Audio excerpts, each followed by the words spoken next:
The Silence of the Lambs is a tough movie about the search for a terribly twisted serial killer. Jodie Foster plays the part of the FBI agent who tracks and captures him before he kills his latest victim. The title is somewhat misleading because it doesn't seem to have any connection to the movie, but as the story unfolds, it becomes clear. By saving the victim of the serial killer, Foster hopes to silence the lambs that haunt her dreams from a traumatic event as a child, hearing lambs crying out as they were being slaughtered on a ranch. In the end, she realizes the silence just means they're dead. On Wednesday, we saw how Samuel was heartbroken over the disobedience of Saul that ended all hope for his kingdom. We also saw that it broke God's heart even more.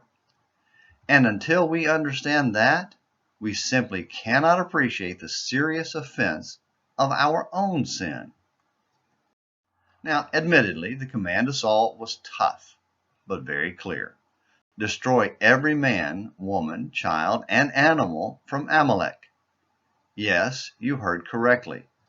God ordered Saul to slaughter them all, 1 Samuel 15, verses 1 through 3.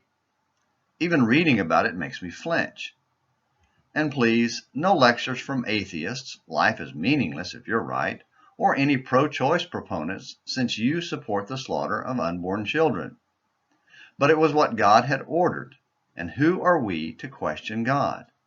If you have questions about God's moral authority to give such an order, get a copy of Doy Moyer's sermon on Slaughter of the Innocents, delivered at the 2015 Florida College Lectures in Temple Terrace, Florida. He did an excellent job of putting it in perspective. The description of Saul's preparation and attack in 1 Samuel 15, verses 4 through 7, reads like everything proceeded as God planned. But verses 8 and 9 reveal a problem. Saul spared King Agag and the best of the sheep, the oxen, the fatlings, the lambs, and all that was good, and were not willing to destroy them utterly. So Saul's boast when Samuel approached was a classic denial of reality. His statement was a jubilant, "Blessed are you of the Lord, I have carried out the command of the Lord," 1 Samuel 15, verse 13. Samuel's answer cut through the lie and brought Saul crashing down to earth. "What then is all this bleating of sheep in my ears and the lowing of the oxen which I hear?" 1 Samuel 15, verse 14. Instead of being met with the silence of the lambs, he was met with a large, healthy, noisy herd of sheep and cattle. Saul immediately began to blame others for his failure to obey God, and then made the ultimate, unbeatable excuse.